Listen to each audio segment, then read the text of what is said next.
서로 이제 좀 친하다라고 생각하면 할수록 같이 살이 찔 확률이 올라가고요. 근데 이것도 이제 친하긴 친한데 주변에 많다. 네. 그러면 좀처럼 또 살이 안 찝니다. 관리를 한다는 얘기죠. 예. 안녕하세요. 김흥빈입니다. 네, 안녕하십니까. 전주홍입니다. 그러면은 이제 아까 그 글래님 말씀하셨는데 사실 그럼 비만 관련 연구가 좀 많이 됐고 네. 뭐 유전자나 이런 게 많이 밝혀지고 있잖아요. 네. 그럼 그와 같은 거를 어떻게 뭐 조절하면 비만에 대한 치료나 예방이 가능할까요? 것이 이제 예전까지 많이 생각이 되어 왔었는데 특히 이제 그러니까 과학적 연구가 제대로 일어나기 전에는 사실 비만 같은 경우에는 이제 많이 먹는 문제니까 이거 의지의 문제다, 의지적 문제다라고 좀 치부를 했는데 이게 이제 1949년에 미국의 이제 비영리 연구소인 1949년이요? 네, 잭슨 랩에 우연히 정말 우연히 이제 식탐을 주체하지 못하는 생쥐가 나타납니다. 식탐을 주체 못하는 거예요? 그래서 굉장히 많이 먹어서 보통 생쥐들보다 몸무게가 3배 이상 나가는 생쥐가 느닷없이 나타납니다. 그래서 이제 생물학자들이 비만 질을 유전학적으로 분석을 해봤더니 열성 유전이 일어난다. 그래서 뭔가 유전적 변이가 있을 것이다라는 단서를 확보를 합니다. 이 유전학의 발전이 유전자 발견되고 그 다음에 유전공학 기술이 나온 건 좀 한참 뒤에니까 이제 90년대 와서 94년에 락커펠러 대학의 제프리 프리드만 교수가 어떤 유전자가 도대체 문제가 생겨서 이 뚱뚱한 쥐가 나왔느냐를 조사를 해서 밝혀냅니다. 그러면 49년에 우연히 고도 비만취가 나타났고 네, 식탐을 주체 못해서 네. 열성 유전자이라는 거를 그 당시에 알았고 네, 네. 근데 그 정확한 원인을 아는 데는 거의 한 45년, 50년쯤 지나서 이제 네, 알게 되는데 네. 그러면 저 쥐를 계속 그러면 키워서 후손을 계속 봤다는 얘기인가요? 네, 비만. 맞습니다. 아, 네. 그런 거예요? 네. 그럼 비만쥐는 네. 비만쥐끼리 교배를 해나요? 네, 그렇게 교배를 해서 이제 비만쥐가 나왔고 그래서 예전에는 이제 저희가 유전 정보가 많지 않았을 그렇죠. 거니까 정말 고전적인 유전학적 방법들을 이용해 가면서 힘들게 찾았죠. 그래서 찾고 난 뒤에 이제 흥미롭게도 이제 이름을 재밌게 붙이는데 이 유전자가 고장이 나기 때문에 식탐을 주체하지 못하고 많이 먹는다. 그러니까 이 유전자가 작동을 하면 이제 마르게 되는 현상이 나타나니까 마르다는 뜻의 그리스어 렙토스에서 이름을 따서 렙틴이라는 이름을 붙입니다. 되게 아이디어가 좋네요. 그러니까 유전자 하나예요. 네. 그 유전자 하나가 망가지면 식탐을 주체할 수 없다는 거죠.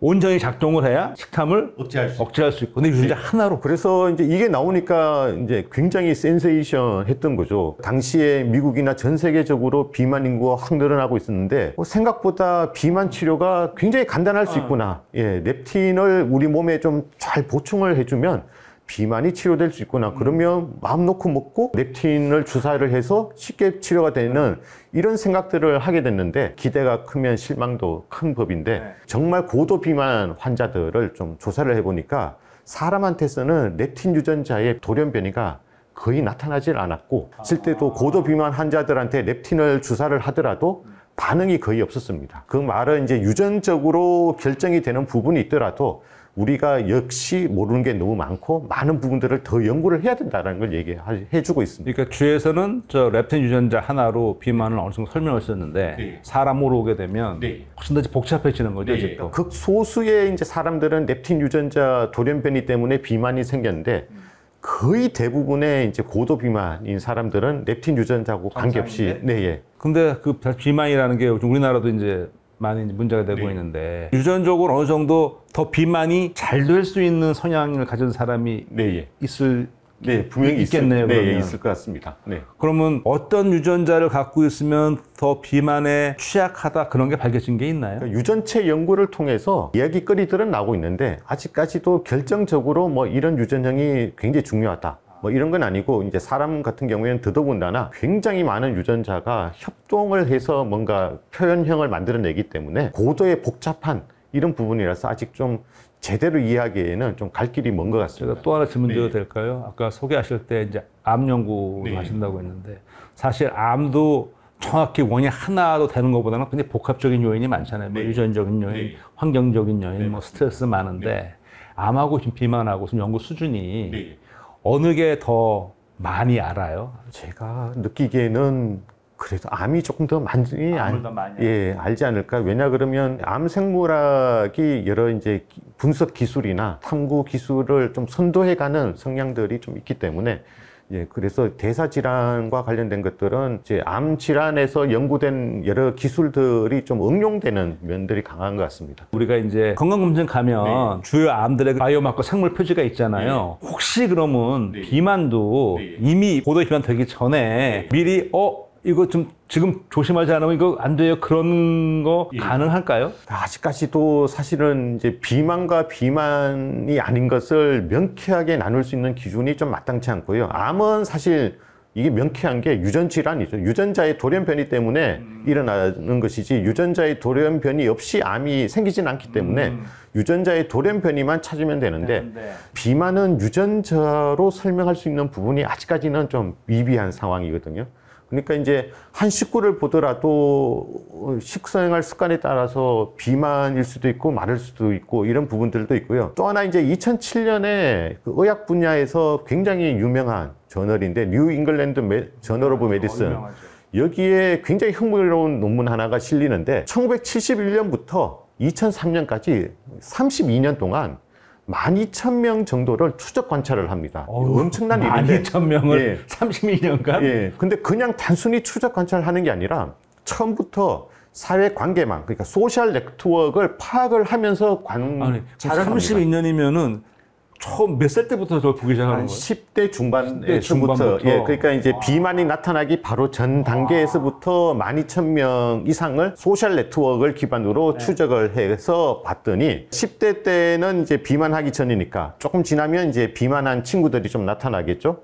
그래서 시간이 좀 경과한 다음에 보니까 무작위로 비만한 사람들이 나타난 게 아니라 원래 비만했던 사람 주변에서 비만한 사람들이 나타나는 그래서 마치 전염병이에요? 예, 비만이 전염병과 유사한 특징을 보였습니다. 그래서 비만은 전염병이다라고 얘기할 수 있을 정도로 소셜 네트워크를 타고 확산되는 양상이 나타났습니다. 왜 그러죠? 식생활 뭐 같이 뭐 때문에 그렇게 네, 그러니까 보통 이제 우리가 아주 가깝다라고 생각을 하면 시간을 많이 보내고 식생활 습관도 공유하는 경우들이 많죠. 같이 시간 많이 보내고 같이 먹고 하다 보니까 같이 살이 찌게 되는 경우가 올라간다라는 것이고요. 그리고 이 사회 관계망을 조사를 했기 때문에 그 관계성에서도 조금 더 구체적으로 이 연구진들은 조사를 했는데 서로 이제 좀 친하다라고 생각하면 할수록 같이 살이 찔 확률이 올라가고요. 근데 이것도 이제 친하긴 친한데 주변에 이성 친구들이 많다. 그러면 좀처럼 또 살이 안 찝니다. 관리를 한다라는 얘기죠. 예. 이거 왜 그거 비슷한 거네요. 대학교 다닐 때 보면은 막 하다가 갑자기 내 친구의 여자친구 온다 그러면 갑자기 뭐 자세히 붙잡고 그때부터 그런 거 약간 비슷한 거죠.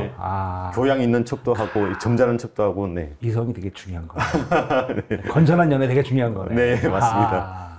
그럼 반대로 몸짱이 친구 옆에 있으면 다 몸짱이 되는 비율이 늘어나나요? 여러 가지 라이프 스타일을 공유할 가능성들이 크기 때문에 사실은 이제 2007년이면 이제 지금처럼 앱이나 이런 게 발전하기 전인데 지금은 요즘 앱을 통해서 같이 친한 사람들끼리 같이 해서 하루에 몇 걸음씩 걷느냐 칼로리 어떻게 소모하느냐 이런 것들을 앱을 통해서 서로 공유할 수 있는 부분들이 많잖아요. 예, 그래서 뭐 이런 점들 보면 이제 비만이라는 걸 유전적인 걸로 설명하는 것도 조금 이제 아직까지는 좀 힘들고 그리고 생물학적인 접근 방법만 가지고도 설명할 수 있는 부분이 좀 제약이 있고 그래서 우리가 과학 연구를 하더라도 인문학적 소양, 그다음에 이제 사회문화적, 역사적 관점 이런 것들을 좀 잘 이해를 해야 좀 더 과학을 풍성하게 할 수 있지 않나라는 생각이 듭니다. 궁금한 건 이거잖아요. 비만의 아직 원인은 정확히 알 수가 없지만 유전적인 요인이 조금 있고 아까 주변에 환경 요인이 있는데 그럼 교수님이 보실 때 저 같은 사람들, 일반인들이 비만해지지 않은 어떤 조언 그런 거 있으시면 좀. 사실은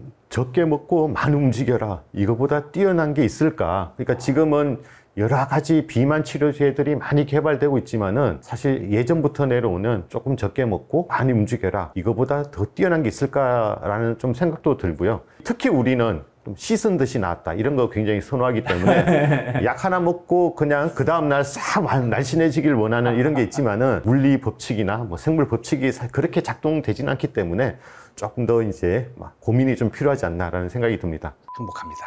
자, 그러면 지금 여기 쓰신 이 책이 기본적으로 좀 그런 내용이 계속 담긴 거잖아요. 네, 맞습니다. 제가 이 책을 읽어보고 네. 정말 진심으로 이게 촥 썼던 제 느낌을 쓴 게 사실 이게 쑥스럽게 추천사가 됐거든요. 네. 제가 한번 읽어보겠습니다. 네. 인간이 생각하는 동물인 비결은 이야기에 있지 않을까. 생각의 흐름을 따라 지식이 만들어지고 전달되는 과정도 그 자체가 하나의 이야기일 터. 이 책은 생명현상, 특히 인간을 중심으로 10가지 물음을 던지고 그 답을 구하는 과정을 흥미진진한 이야기로 들려준다. 굵직한 아이디어와 발견과 실험 이야기가 옥석을 가려 잘 깨어진 구슬처럼 이어진다. 와, 이거 재밌게 봤거든요. 네. 저도 이걸 보고 너무 감동을 받아서 좀 황송한 느낌이었습니다. 저는 이제 이거 봤을 때 그런 생각이 들었어요. 재밌는 영화는 그런 게 있잖아요. 재미는 있는데 뭐 예술성이 떨어진다. 이 책은 예술성과 오락성을 겸비한 그런 영화가 같았어요. 정말 재미있게 잘 읽었습니다. 네. 근데 사실 제가 그 교수님 책 좀 예전에 읽어봤었고요. 거기에서 또 인사이트도 많이 받았습니다. 영광입니다. 네, 그래서 이제 저도 이제 나중에 시간이 되면 언젠가 책을 좀 쓰고 싶다라고 생각을 했는데 최근 들어서 좀 기회가 되면서 좀 책을 쓰기 시작을 했고 그래서 뭐 특히나 이제 여기 나와서 이런 얘기를 할 수 있게 되어서 너무 기쁘고 좋은 소중한 시간이라고 생각이 듭니다. 전 사실 그 비만 말고도 네. 여기 지금 10개의 키워드 있잖아요. 그 중에 하나 키워드가 이 통증. 네. 고통 없는 삶이 가능할까? 요게 대해서 잠깐 한마디 요 소개해 주세요. 요 챕터에서는 주로 좀 소개가 된 게 아주 그래도 가장 좀 극단적인 상황을 생각해 보면 우리가 다쳤을 때 굉장히 아픈데 다친 경우에는 경우에 따라서는 외과적 수술이 필요할 수도 있습니다. 근데 마취제 없이 수술을 한다.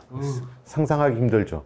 그래서 이게 19세기 초까지만 하더라도 마취제가 없었기 때문에 가장 유능한 외과 의사는 가장 빨리 절단을 할 수 있는 이런 한 번에 몇 초 만에 절단하느냐 이게 이제 고통을 최소화시켜주는 방식이었습니다. 이런 부분들이 의학이 발전하고 과학 지식이 쌓이면서 통증이 어떻게 유발되느냐 뭐 이런 것들을 파악을 함으로써 여기에 대응을 해내고 수술이 보다 더 용이해지게 된 뭐 이런 부분입니다. 그리고 이제 이 부분은 나중에 또 수술을 하는 동안 감염이 일어날 수 있으니까 미생물의 정체를 우리가 알게 되고 그다음에 또 피가 모자라면 수혈을 해야 되는데 그러면 이제 혈액형 그다음에 장기 이식 뭐 혈액 이식 이런 이제 지식들이 쌓여지면서 오늘날 안전한 뭐 수술이 이루어지게 되었다. 뭐 그런 내용들을 담고 있습니다. 잠깐 녹화 전에 말씀 나누셨는데 10년 넘게 미대 교수님들하고 같이 공동 연구를 같이 오셨다는데 그 얘기도 잠깐 좀 해주시죠. 지금은 이제 서울대 미대로